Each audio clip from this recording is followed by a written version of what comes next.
Hello, friends, and welcome to another episode of Area 312 Rock and Metal Podcast. I'm one of your hosts, Kent, along with my co-host, Rex. Friends, today we have a very special guest with us. In 1989, along with his band, they delivered an album of straight-up metal that many affectionately deem as a hidden gem. Prior to that, they delivered a single from the very popular 1988 compilation album, Underground Metal. That single was Cities Are Burning. And friends, today we're welcoming the one and only George Favazza from Mercy Rule. Welcome, George. Thank you. How are you guys doing today? Doing good. Glad to have you. And friends, George was out trimming limbs and he got whacked in the eye. And we're like, oh no, but he said his eyes getting better by the minute. He says his eyes have seen the glory. So we're rocking on here. So George, we always like to start off at square one. And you and your brother Rich, you with Mercy Rule, you were one of two guitarists, Aaron Burns being the other, and he on lead vocals. You also contributed some lead vocals. You were the second guitarist, Bruce Tordrup. He did bass and keyboards, and then your brother Rich, he was the drummer. So George, you and Rich as brothers in your home, we like to start off at square one. Was there music in your home, and who were some of your musical influences? Sure. Well, growing up, my dad was a musician. He was a saxophone and clarinetist and had a very good singing voice. Mostly did like wedding type band and did that kind of work. So music's always been around us when we're, growing up. We used to take tennis rackets and pretend they were guitars and, try to be like one of our famous bands back then. I think I was into Kiss and some other bands. We liked Rush and Led Zeppelin, a whole bunch of different bands that were popular back then. Oh yeah. Yeah. I remember taking the 8-track tapes and popping them into Kiss and getting on my bed with my brother and cousin, and we'd all mimic to the music and stuff. So I'm yeah. So well then, George, so what about your specific instrument? I guess it was Rush and or Kiss and some of those bands that drew you to the guitar. Yeah, and actually Ted Nugent, believe it or not. Yep. We were, he's a local guy, even though he's well known. But I listened to him a lot. We did a lot of that. That's the first songs I learned were like Cat Scratch Fever and some of those nasty songs. But we did a lot of just learning. At first, I tried to. I remember taking a music test in school, and they said that me and my brother both had I don't know what you call it, giftings, whatever you want to call it, where they thought we would be good musicians. So we both tried to do like viola or violin or whatever, and that never worked out. And my dad was always, encouraging us. And I took some guitar. I took one of those classes, that they have like 24 people in the class, and I gave up on it pretty quick. Yep. But then eventually what I did is I just started picking up the guitar and just started self-teaching me. And then I did get some lessons and stuff like that. And that's where we started out. Well, very cool. Well, George, another thing about Mercy Rule and in the band with your brother and your bandmates there, not only did you guys deliver some great straight up metal, you also delivered the good news of Christ in those songs lyrically. And George, I'd just like to ask, when did your personal journey with Christ begin?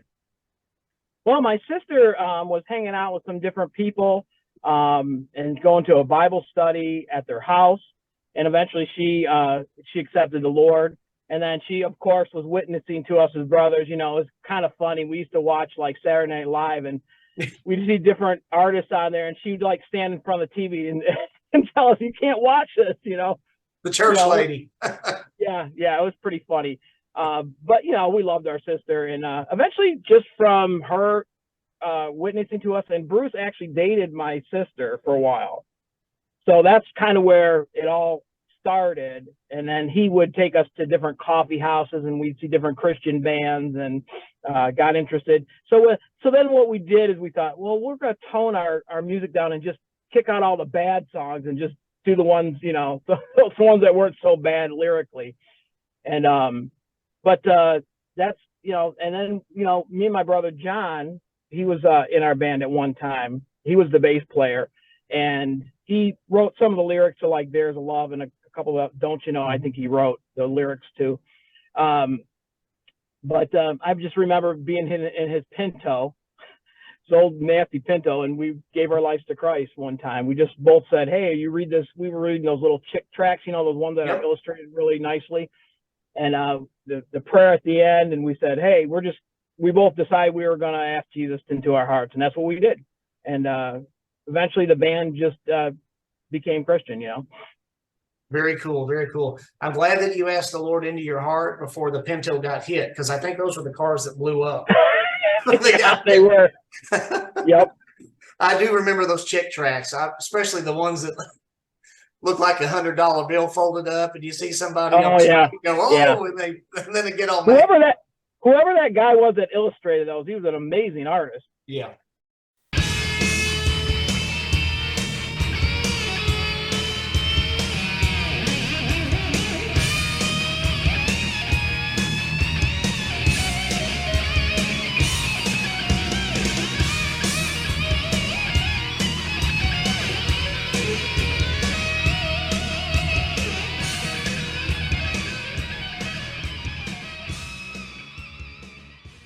George, you mentioned, Ted Nugent and the Michigan area where you guys are from. I know that y'all were in some high school bands, Black Ace and As Is, prior to Mercy Rule. I'd like to ask, I don't really know if who was in which band or whatever, or if it was just if it started out as Black Ace and then morphed, but tell me about the style of those bands and what was going on with Black Ace and As Is. Sure. We started out as a regular high school band, and it was basically me, my brother John, and my brother Rich. And I can't remember if we had any other members back then. We started playing music, and then we learned some other guys that did music, and we incorporated. So we were our own band. And then what happened was there's another band, local band that Aaron was in, and we decided through a bunch of stuff. I can't even remember exactly how it happened, but we decided we were going to join both bands together and call ourselves Double Trouble, because we had 2 drummers, 2 bass players, 2 guitar players. It wasn't going to work. Okay. It was double the trouble. It was double the trouble. And you can't, unless the drummers and bass players are all in sync, it's going to sound like garbage. So we ended up we kept Aaron around, and we had another singer named Randy, and that band became Black Ace. And then what we did is there was another local band called Joker that was playing all the high school dances and was popular in our area, and they were the band to, the rival band. Well, one time we went to the city of Wayne, where I live, had a Battle of the Bands night. So we got our stuff together, and we went there to play, and we actually beat the Joker. So that was like the beginning of what we were doing, and that's how that band started. And then eventually what happened when we met Bruce and all that, we decided to become a Christian band, and then it morphed into the band that it is now. My brother John was obviously in the band for quite some time, and then he ended up quitting the band, and then it became what it is now.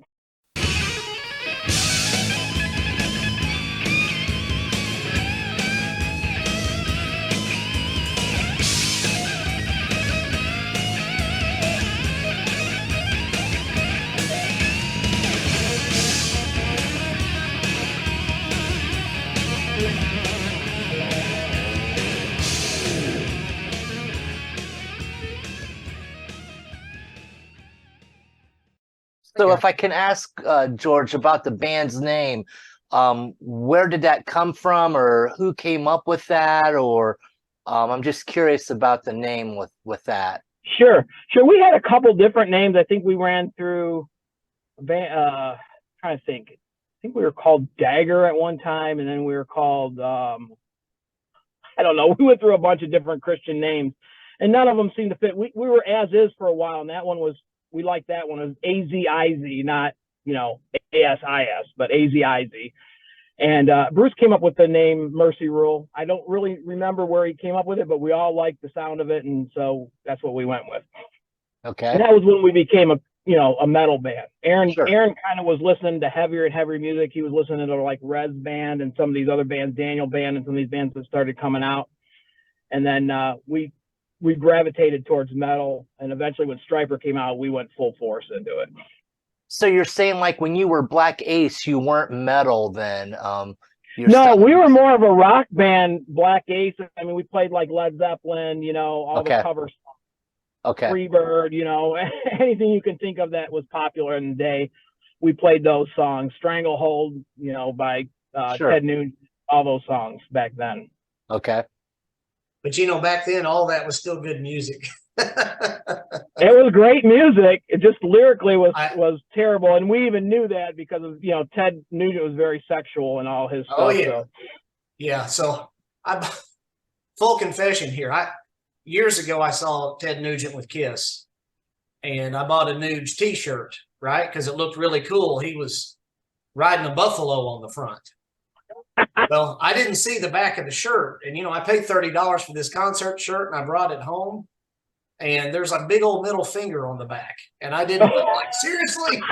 So I never wore the shirt. So I remember listening to some of his live music, and it just F-bomb and all this just constantly, and I was like, I can't, after my sister was Christian, I was like, I can't listen to this guy anymore.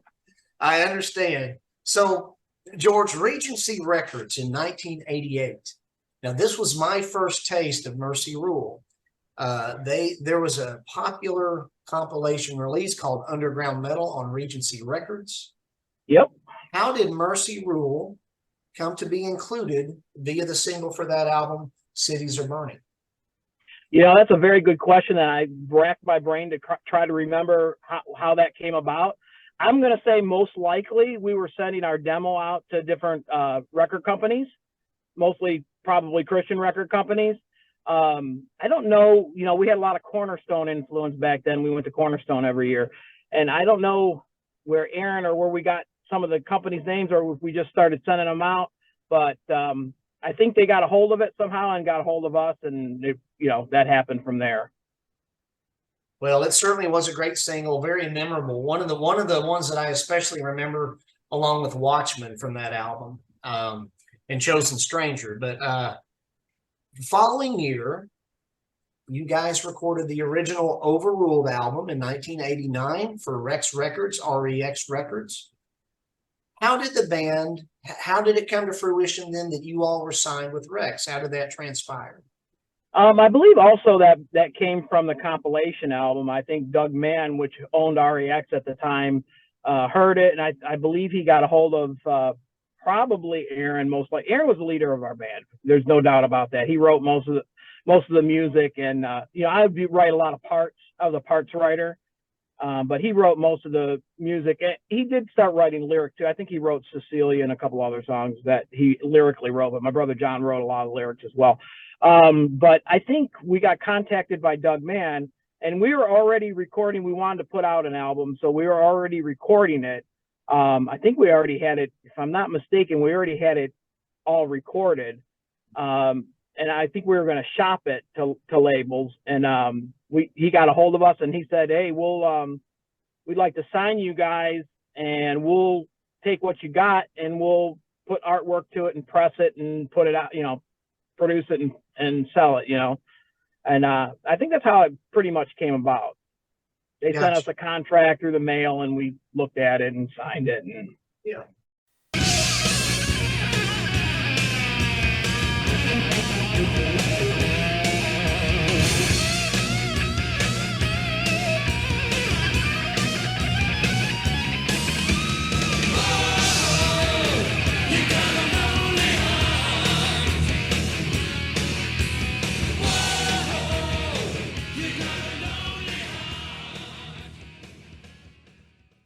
So did they do the artwork, George? Do you guys have any input with that, or did Regency do all that?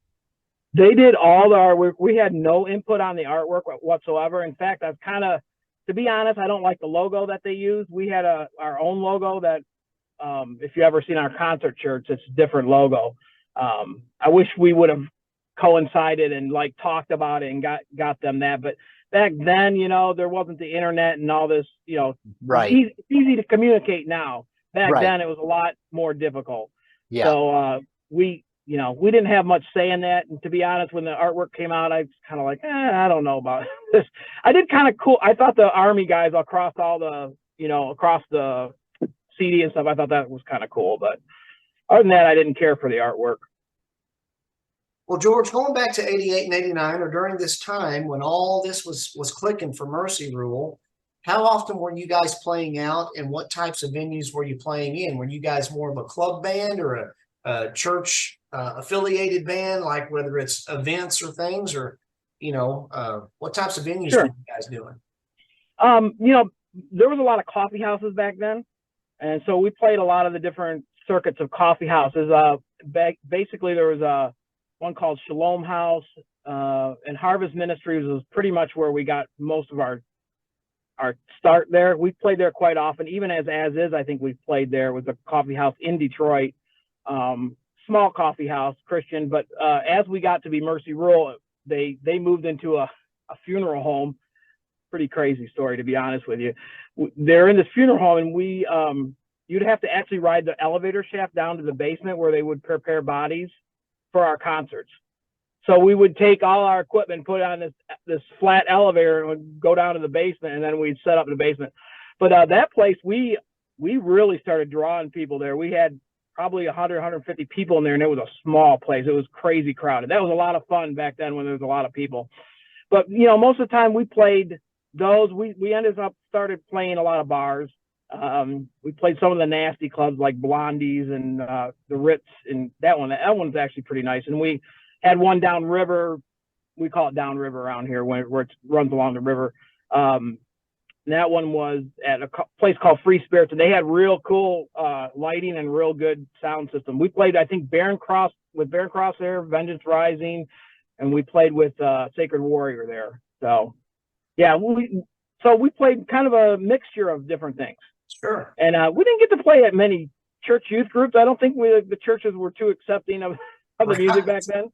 Right. But, you know, we did play some. We played some. Well, very cool. Well, now, when y'all were playing the funeral home gigs, I mean, did it seem like people were dying to get into your shows, or?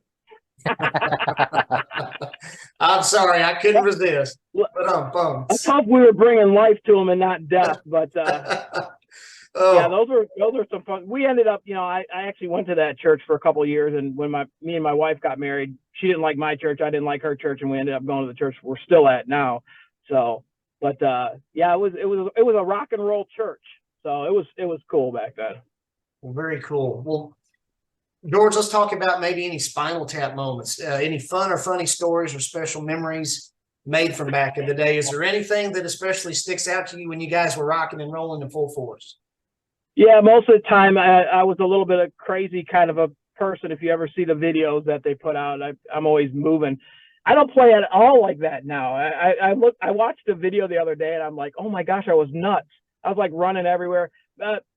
What I remember is colliding with Aaron sometimes and getting hit by his guitar and bleeding as we're singing because I got one of his, you know, the string poked me in the head, and just those kind of moments were fun. Live shows were always crazy because you always wanted to play your best, but you also wanted to entertain. Mm-hmm. So as I'm always moving, I'm sure I didn't play real great all the time. But as we got older and played more, you know, you learned how to still be active and play pretty well.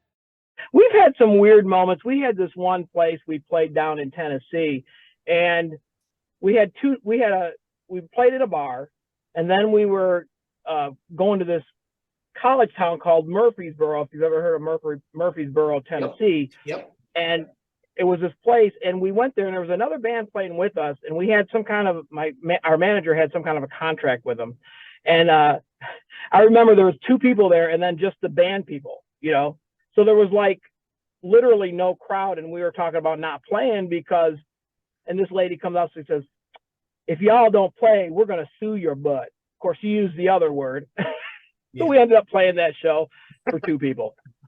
So yeah, those are some funny memories. Playing out of fear to that lady. Yeah, it was crazy. Well, George, were concerts, and when I'm going to use the term lucrative, but what I mean by that is, I'm not talking about this, but I just mean, were they in abundance back then? Were you guys pretty chock full of gigs, or? I would say we played once a week. You know, maybe 3-4 times a month. It just depended on what we're doing.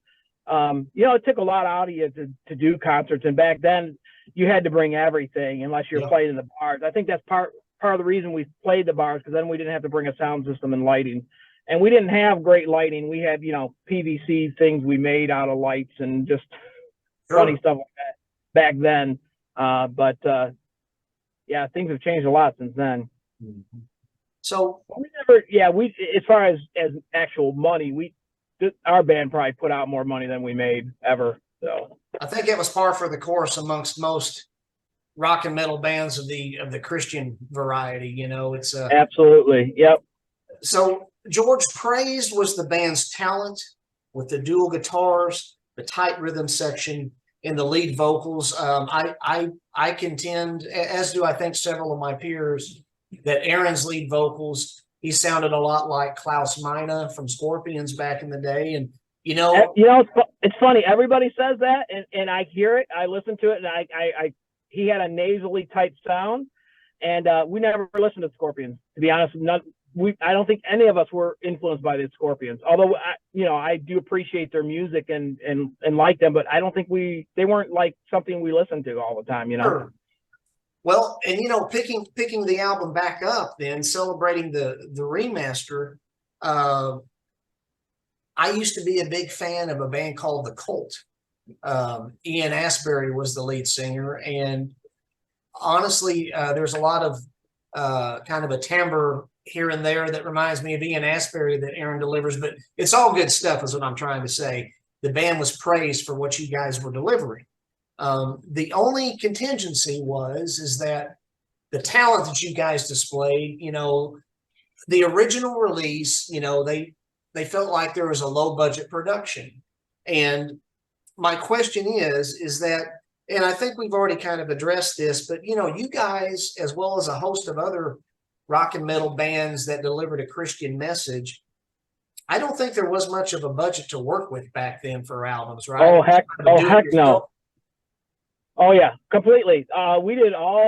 We put all the money into that album, recording and all that. REX, all they put their money into was pressing and doing the artwork. So, like I said, it was originally we were going to release it on our own, and that just kind of seemed to be a good mix at the time, you know, that they were going to do all that stuff, so we didn't have to do it. Plus distribution, you know, if you get distribution, you get heard around the world, which we did. So that was great, but yeah, there was very low budget. So basically, you're trying to tell me that you guys weren't on the same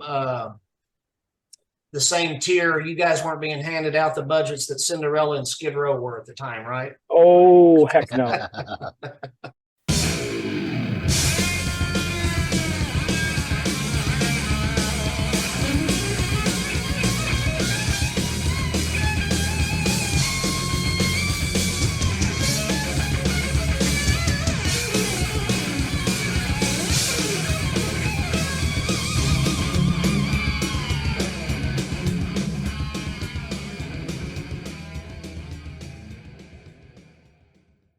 The good news is, and this is what we're doing today, we're celebrating this great album that, again, so many of us back in the day, when we first heard it, we knew it was a hidden gem. The talent was there. Thankfully, to band and fan, all has been rectified for any low budget, you know, and I applaud the fact that, George, that you guys were just out there doing it like so many of the other bands back in the day, and just, you know, for the love of the Lord and for the love of the music. And I'm going to quote one of our friends. His name's Jeremy Brown. He has the podcast and review site on YouTube. It's called Torrential Riff. And Jeremy says about the remaster, he says, it's not good, it's great.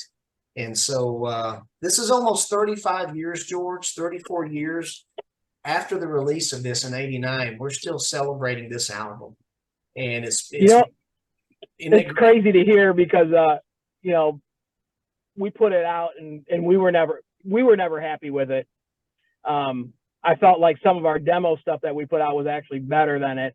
Mix wise, you know, we felt sometimes the guitars weren't put up in the mix the way they should have been. And there was when we went to go mix that, we had too many people in the studio. So we had the opinion of our manager, Aaron, Bruce, I think myself. It ended up being just too many opinions on stuff. And you know, we were doing all the mixing. So we didn't have any, you know, we had a producer, but he was the guy that owned the studio.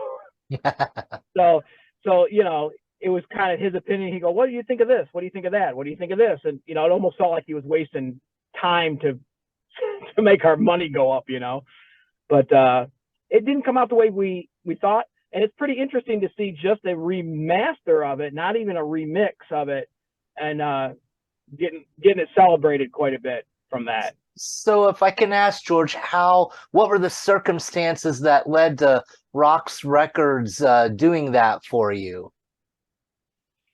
You mean just pressing it and everything? No, remastering it. That just came out, you know, less than a month ago. You're talking about ROXX Records. Yeah. You know, I thought you said REX, not ROXX. No, I'm sorry.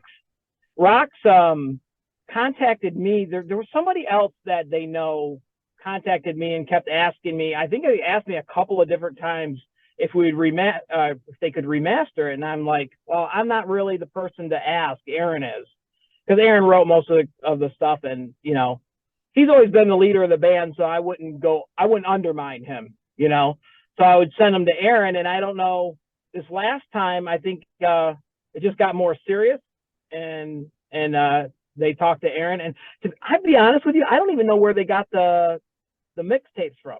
Well, that was going to be one of my next questions. Was did they use the original tapes, or what did they use for the remaster? I have no idea. Okay, I have no idea how they did it. Because I thought Aaron had all the tracks, so I thought that he sent them the stuff, and I talked to Aaron. Aaron said, I didn't send them anything. I'm like, I didn't send them anything. I don't know how they got it. I honestly don't know how they got it. And so they, you know, and they did a great job. I mean, what the difference is between our REX and ROXX is that ROXX made it clear. The clarity is what they brought out of it. Yes. That's what it was missing. It was missing the clarity. It was very muffled and very unclear. So it had no life to it. It was very muddy. Yeah. Yes. ROXX brought life to it. Mm-hmm. And I'm thankful for it. I'm really thankful because we always wanted to remix it. In fact, Aaron has remixed You Lied to Me, I think about 2 or 3 years ago, and it sounds fantastic. I wish we could have sent them that one because it sounds really, really, really good. He remixed it, not just remastered it. So that tells me possibly that Aaron has the original master tapes. He does. He has to have them because that's the only way he could have did that. Okay. I think back then we had ADAT. Okay. I think it was all done on ADAT. So I think he has the ADAT for it.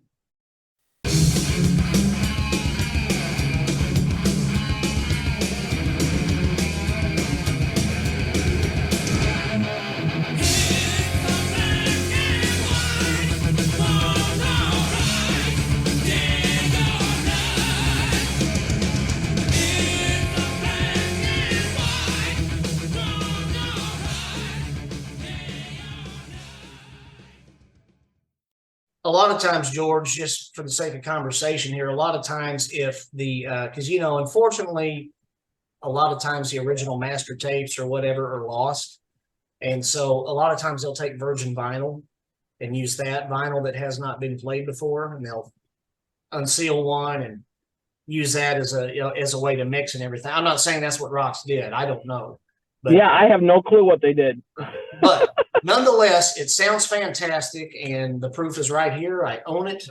Snatched this up the day it was offered, Now, I want to give, let me relay some other information about this given by one Andrew Rockwell at Angelic Warlord. Here's what he says about the new remaster of Mercy Ruled. I'm quoting Andrew. He says, yes, in my opinion, the songwriting and musicianship is of such high quality and foreshadows of bigger and better things from Mercy Rule, which unfortunately never came to fruition. The ROXX Records reissue upgrades, which accordingly makes it a strongly recommended purchase. So, George, that's got to make you feel great. That's awesome. That's awesome. Yep. So we put a lot of hard work. You guys can see that we put a lot of hard work over 9 years developing our band and practicing parts over and over and over and over until it just was, just right. So it's kind of nice to see, because all those years that we worked for, we never made any money. Nothing really ever came out of it. And we did put a lot of hard work in it. It's kind of nice now to see actually somebody liking it and people appreciating it. It's cool. Well, it's a wonderful package. And yes, George, I thank you. And I thank Aaron and Bruce and Rich for giving us this album in '89. And it's that much better now in 2023, almost 35 years later. So this is not only the original album, which has been remastered and refurbished with the eye candy as well as the ear candy, but it's also it has some extended tracks. What am I trying to say, Rex? Bonus tracks. Thank you. Bonus tracks. There's bonus tracks. Yeah, Cities Burning. Which is smart on ROXX Records' part. Yeah. Yeah.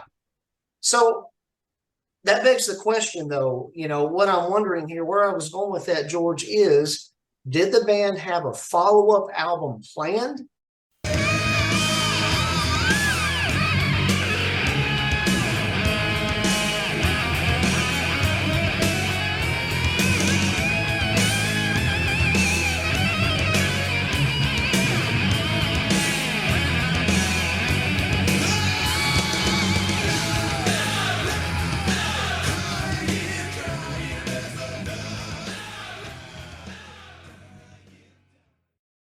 Well, to be honest with you, we would have loved to put out a second album. It was REX's decision. They had an option when they did the contract. They had an option for a second album. They declined that option. It did not do well, probably because of the clarity, like you've seen, and they decided they weren't going to do it. What am I trying to say? That kind of broke the band up, to be honest with you. My brother Rich said, well, I guess this is my time to get out. We were all getting married and, starting to have kids and stuff like that. And so it was just the time that it made that happen. Because then with my brother being out of the band, I'm like, well, I'm not doing it if my brother Rich isn't in there. So it kind of broke the band up. Aaron did a couple of bands after that. He had a band called Jigsaw Jungle. And I'm trying to think what seems like he had another band, but he also has been in, as of recent, he was in a death metal band. And then he does his own projects now, which he's very, very talented at mixing and doing stuff. The stuff he has out now is fantastic sounding. So, George, do any recordings or demos then exist that were not included on this? Did y'all have, is this the extent of Mercy Rule, or were there other demos and or recordings that existed beyond what's included on here? We had one other demo that had 3 songs on it. I believe Cities Are Burning. There was a song called Success, and I'm trying to think of there was another song on there. It may have been one of the ones that are on the album as well. I think You Lied to Me or Don't You Know might have been on there. What were the quality of those demos, George? Were they roughly the same quality as what's on the remastered album here, as far as Similar. Okay. Probably not quite as good, but yeah, similar. Okay, because I've kind of heard rumors that there existed maybe just a few more demos. That's what brought me to ask that question. Yeah, I actually have one at my house, and someone said there's a bonus track on there, and I don't remember ever doing that.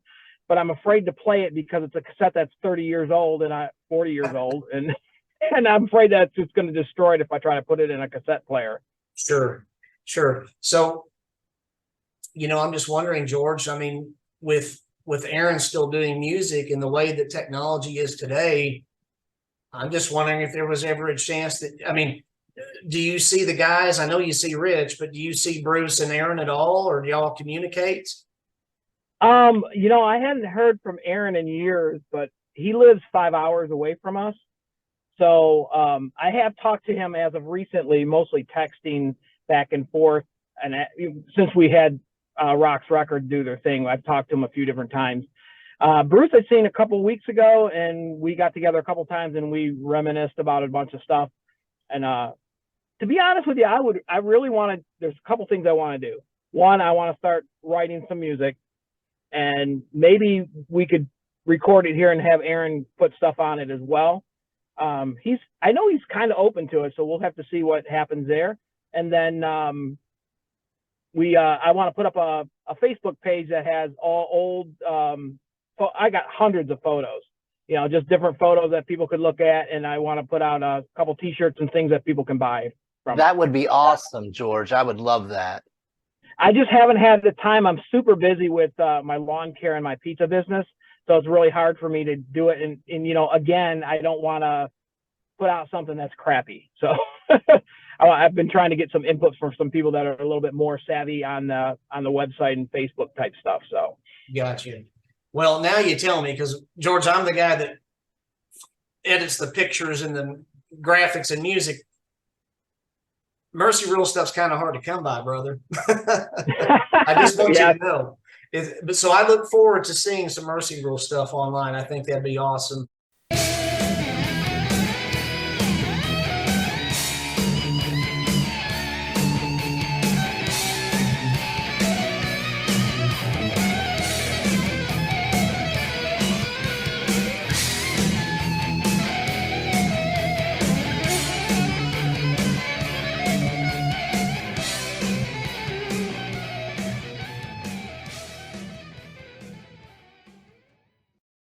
Honestly, George, I mean, you guys, your musicianship really stands out. You guys delivered. Appreciate it. It was great metal. I would love to hear some more of that great metal from you guys. And the way technology is, I would think it would be very doable if you and Aaron and Bruce and Rich were up for it together, that y'all could do tracks, online as in files. Yeah. Yep. For sure. And we have a pretty decent studio in our church basement, so we may end up going down there. We have a couple guy that actually used to roadie for us, plays drums for the church, and he also does recording and stuff. And he's like, yeah, come on out. So I just have to get writing. I have to start doing some writing. So I'll bring my stuff home and start writing. So I look forward to it. So George, not only were you guys delivering the licorice pizza, the vinyl back in the day, but now you got G-Foz pizza. You're delivering the authentic pizza. You're making pies, brother. There it is. Yeah. George, tell us about your business and when that fired up.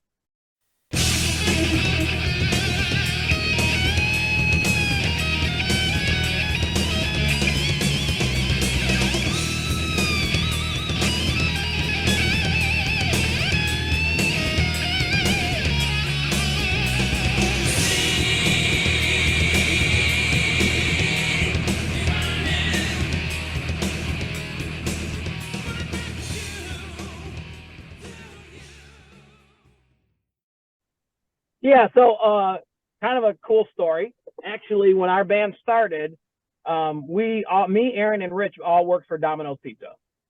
I think this was back in '86, so even before the band became Mercy Rule. Back at that day, we decided we were all going to grow our hair out, obviously, to look like it.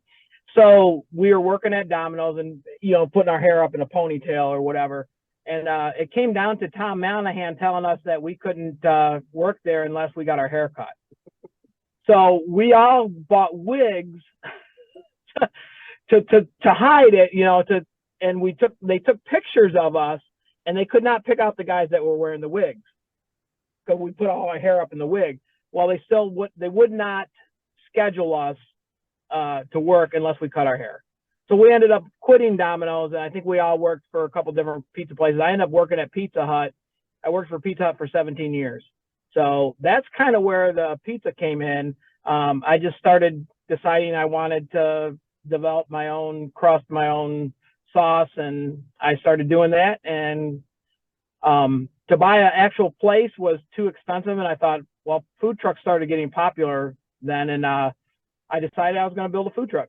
So I'm just one of those kind of guys that if I decide I want to do something, I just do it. So I went out and I bought a truck, and I had someone start working on it, fixing it up. Ended up selling that truck because it was too small, and I got a trailer, and now I have a 23-foot trailer that I run it out of. So yeah, no, it's going great too. Nice. Well, George, please tell me that you have a pizza pie special called the Mercy Rule. I do not, but you know what? It's not a bad idea.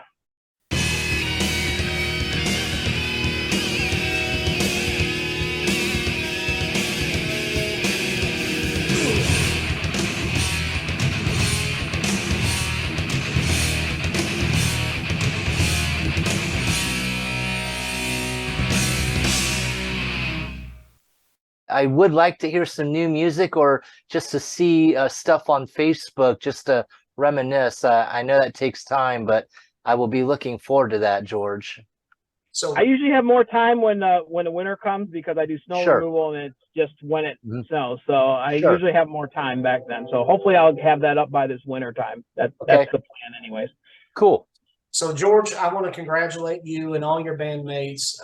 We're all celebrating. A lot of fans I know are celebrating the remaster and re-release of this great album. So congratulations to you guys.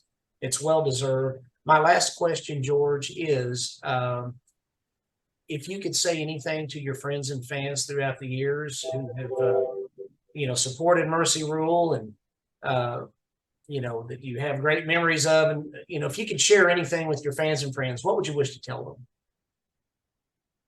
Oh, that's kind of a loaded question. I want to say that I appreciate all the fans and everybody that used to come out to our shows. I still have friends and people that contact me that I've talked to that came to a lot of our concerts, and still, obviously, they look up to us, and it's really cool that we did that. I hope that every one of you consider giving Jesus a chance, to be honest with you. Made the biggest difference in my life. The only reason I ever did anything that I do is because of him, including the pizza. So, and it's funny, I actually pray over food when I make it a lot of times. So I just care about, where people think, it's a rough world that we live in. And I would hope that people would think about giving Jesus a chance. He'll never leave you, never forsake you, and he never has for me.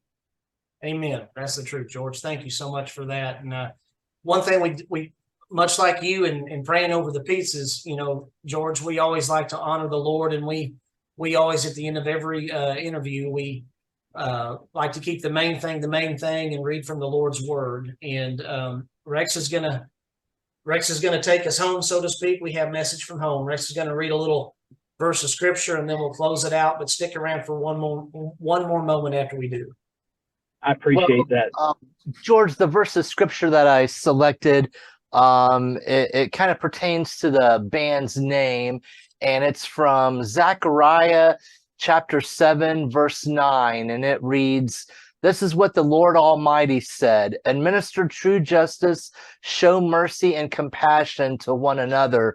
And as you just said, this is a crazy world, and that I think as Christians especially, we really need to show mercy and compassion because God showed it to us, and that's Absolutely. how we witness to other people in the world. So thank you for joining us today. It's been a really awesome conversation. Thank you, George. Appreciate you guys. I appreciate being able to do this. Thank you. Yes, Thank sir. you. Thank you. And everybody take care. We're going to sign off. Stick around for one more See you moment. guys. See ya.